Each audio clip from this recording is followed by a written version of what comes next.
Hello dear, PV academy पे आपका स्वागत है। और आज हम लोग पढ़ने जा रहे हैं जैन धर्म। ठीक है। जैन धर्म से जितने भी क्वेश्चन आज तक पूछे गए हैं और पूछे जा सकते हैं उनका पूरा निचोड़। ठीक है। जैन धर्म का पूरा निचोड़ पढ़ने जा रहे हैं। जैन धर्म के जो पहले तीर्थंकर थे वो ऋषभदेव थे। 23वें जो थे वो पार्श्वनाथ थे। 24वें जो थे वो महावीर स्वामी थे। 23वें तीर्थंकर जो थे, ठीक है, इनको जो ज्ञान की प्राप्ति हुई थी वो झारखंड में सम्मेद शिखर चोटी पर इनको ज्ञान की प्राप्ति हुई थी। बाद में उस चोटी का जो नाम था वो बदल करके पार्श्वनाथ चोटी कर दिया गया। ठीक है। इन्होंने ज्ञान प्राप्ति के बाद चतुरार्य धर्म दिया था। चोरी न करना, झूठ न बोलना, धन संग्रह न करना और हिंसा न करना। और क्या? हिंसा न करना इन्होंने दिया था चतुरार्य धर्म। ठीक है। उसके बाद जो 24वें जो महावीर स्वामी थे, ठीक है, अब हम लोग इनकी बात करेंगे। 24वें नंबर के जो महावीर स्वामी थे, इन्हीं को जो है वास्तविक संस्थापक भी कहा जाता है। जैन धर्म के जो वास्तविक संस्थापक है वो कौन है? महावीर स्वामी। जैन धर्म के जो वास्तविक संस्थापक है, वास्तविक संस्थापक, वास्तविक संस्थापक ये कौन है? महावीर स्वामी। ठीक है, महावीर स्वामी ये कौन है? ये वास्तविक संस्थापक थे। ठीक है। यही जो है 24वें नंबर के तीर्थंकर थे। इनका सबसे पहले हम लोग को जन्म पता होना चाहिए। जन्म इनका हुआ था 540 ईसा पूर्व में। ठीक है, कुंडग्राम वैशाली में हुआ था। इनकी जो मृत्यु हुई थी वो हुई थी 468 ईसा पूर्व में, पावापुरी में हुई थी। ठीक है, 468 ईसा पूर्व। ठीक है। और इनके जो पिता थे, इनके पिता का नाम था सिद्धार्थ, जो ज्ञातक कुल के थे। पिता इनके थे सिद्धार्थ और इनका कुल कौन सा था? ज्ञातक कुल के थे। ठीक है। ठीक है, इनके पिता जो थे ज्ञातक कुल के थे। और इनकी जो माता थी, माता का इनकी जो नाम था, इनकी जो माता थी तिरसला। क्या नाम था? इनकी माता का नाम था तिरसला। ये जो थी ये लिच्छवी नरेश चेटक की बहन थी। क्वेश्चन यही पूछे जाते हैं, लिच्छवी नरेश चेटक की बहन। ठीक है, इनकी जो माता थी तिरसला, ये लिच्छवी नरेश चेटक की बहन थी। ठीक है। और इनकी जो पत्नी का नाम था, ठीक है, इनकी पत्नी का नाम था यशोदा। ठीक है। और इनके एक लड़की थी, उसका नाम था पुत्री, उसका नाम था प्रियदर्शना। ठीक है। और इनके जो दामाद थे वो थे जमाली। वो कौन थे? जमाली।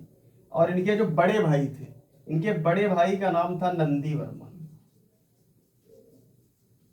ठीक है। अपने बड़े भाई नंदी वर्मन की आज्ञा पर ही इन्होंने 30 वर्ष की आयु में गृह त्याग किया था। ठीक है।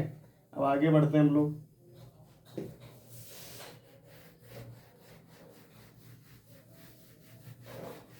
इन्होंने जब 30 वर्ष की आयु में गृह त्याग किया, कितने वर्ष की आयु में? 30 वर्ष की आयु में। 30 वर्ष की आयु में गृह त्याग। ठीक है।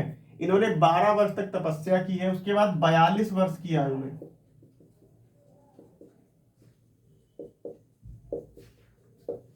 ज्ञान की प्राप्ति हुई। ज्ञान की प्राप्ति हुई। ठीक है। इनको जो ज्ञान की प्राप्ति हुई थी, जाम्बिक गांव था। ठीक है, जाम्बिक गांव, रिजपलिका नदी, ये याद रखना है। जाम्बिक गांव, रिजपलिका नदी और सालमली वृक्ष। वृक्ष का नाम क्या था? सालमली वृक्ष। इनको जो ज्ञान की प्राप्ति हुई थी वो जाम्बिक गांव में हुई थी, रिजपलिका नदी थी और सालमली वृक्ष के नीचे इनको ज्ञान की प्राप्ति हुई थी। 42 वर्ष की आयु। ठीक है। इन्होंने ज्ञान प्राप्ति के बाद पंचायतन धर्म दिया था। उसी में वो जो चतुरायण धर्म दिया था उसी में एक पॉइंट और ऐड कर दिया था कि ब्रह्मचर्य। ब्रह्मचर्य। ब्रह्मचर्य का मतलब क्या हुआ कि विवाह न करना। इन्होंने पंचायतन धर्म दिया था। ठीक है। जैन धर्म के 3 रत्न है। एक तो तुम्हारा सम्यक ज्ञान है, सम्यक ज्ञान, ठीक है, सम्यक दर्शन और सम्यक चरित्र। ये तुम्हारे जो है जैन धर्म के 3 रत्न है। ठीक है। इनकी मृत्यु जो हुई थी वो 468 ईसा पूर्व में हुई थी। ठीक है। हुआ क्या था कि मगध पर जो है, जब उस समय चंद्रगुप्त मौर्य का अधिकार था, तो उस समय मगध पर जो है 12 वर्ष का अकाल पड़ा था। ठीक है, 12 वर्ष का अकाल पड़ा था। इनके 2 अनुयायी थे, इनके 2 शिष्य थे। कौन कौन से 2 शिष्य थे? पहले शिष्य तो इनके थे भद्रबाहु और स्थूलबाहु। इनके 2 शिष्य थे, महावीर स्वामी के 2 शिष्य। एक तो थे तुम्हारे भद्रबाहु और दूसरे थे स्थूलबाहु। कौन से थे? स्थूलबाहु। इनके 2 शिष्य थे, एक तो भद्रबाहु, दूसरे स्थूलबाहु। ठीक है। तो जब मगध पर जब 12 वर्ष का अकाल पड़ा, तो ये जो भद्रबाहु जो था ये दक्षिण भारत चला गया था। ठीक है, दक्षिण भारत, कर्नाटक। ठीक है। इन्हीं के साथ में चंद्रगुप्त मौर्य भी गया था। भद्रबाहु के साथ में ही चंद्रगुप्त मौर्य भी गया था। जब मगध पर अकाल समाप्त हो गया, तब ये वापस जब लौटा, तो भद्रबाहु और स्थूलबाहु दोनों के बीच क्या हो गया? मतभेद हो गया, दोनों के बीच विवाद हो गया। जब दोनों के बीच विवाद हो गया, स्थूलबाहु के जो अनुयायी थे वो श्वेत वस्त्र धारण करते थे, इसीलिए इनको कहा गया श्वेतांबर।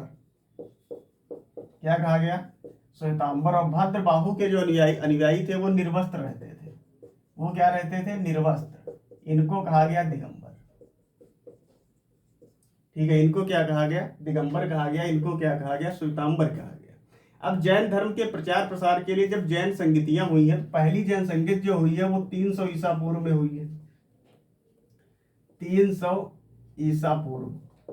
ठीक है। और इसकी जो अध्यक्षता की थी वो स्थूलबाहु ने की थी। इसमें जो अध्यक्ष थे वो थे तुम्हारे स्थूलबाहु। ठीक है, इसमें जो अध्यक्ष थे वो तुम्हारे थे स्थूलबाहु। स्थूलबाहु की अध्यक्षता में पहली जैन संगत होती है 300 ईसा पूर्व में। ये होती कहाँ है? पाटलिपुत्र में होती है। कहाँ होती है? पाटलिपुत्र में होती है। इसी में जो है भद्रबाहु ने 12 अंग नामक पुस्तक की रचना कर दी थी।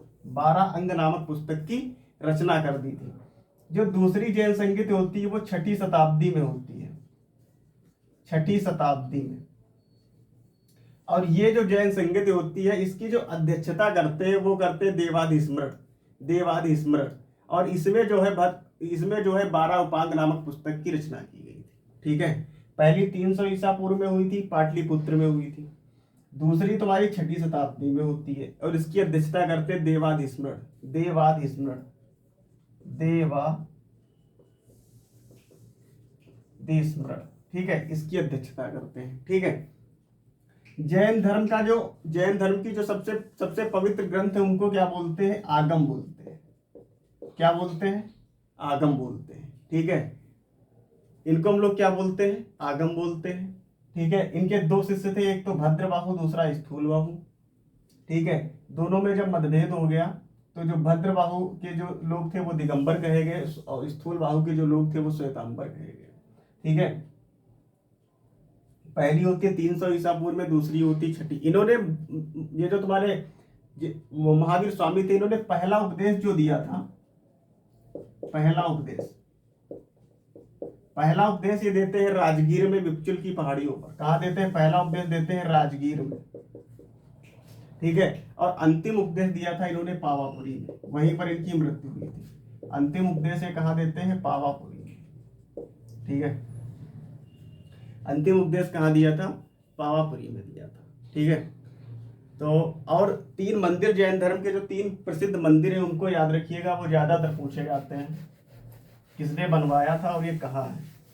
जैन धर्म के 3 ही मंदिर इंपॉर्टेंट है। एक तो तुम्हारा क्या था? खजुराहो में जो मंदिर है, खजुराहो का मंदिर, ये जो मंदिर है ये भी जैन धर्म का है। ठीक है, ये मंदिर जैन धर्म का है। खजुराहो का जो मंदिर है ये जैन धर्म का। इसे बनवाया था चंदेल शासकों ने। चंदेल शासकों ने, इतना याद रखना है कि ये किसका मंदिर है, जैन धर्म का मंदिर है, इसे चंदेल शासकों ने बनवाया था। दूसरा आता है गोमतेश्वर का मंदिर, गोमतेश्वर का मंदिर, और ये जो मंदिर है ये कर्नाटक में है। ये कहाँ है, कर्नाटक में है, ठीक है। और इसको बनवाया था चामुंड शासकों ने। किसने, चामुंड शासकों ने इसको बनवाया था। और तीसरा एक मंदिर और हम लोग पढ़ते हैं कि एक जो तुम्हारा ये दिलवाड़ा का जो जैन मंदिर था, दिलवाड़ा, दिलवाड़ा का जैन मंदिर, ये जो जैन मंदिर है ये माउंट आबू पहाड़ी पर है, राजस्थान में। माउंट आबू पहाड़ी, राजस्थान, ठीक है। इसे जो है तेजपाल ने बनवाया था, ठीक है। तो जैन धर्म से जिससे जितने भी संबंधित क्वेश्चन थे वो मैंने बता दिए, ठीक है, पूरा निचोड़ बताया है। प्लीज़ अगर वीडियो अच्छा लगे तो प्लीज़ लाइक कीजिएगा, शेयर कीजिएगा, चैनल को सब्सक्राइब कीजिएगा।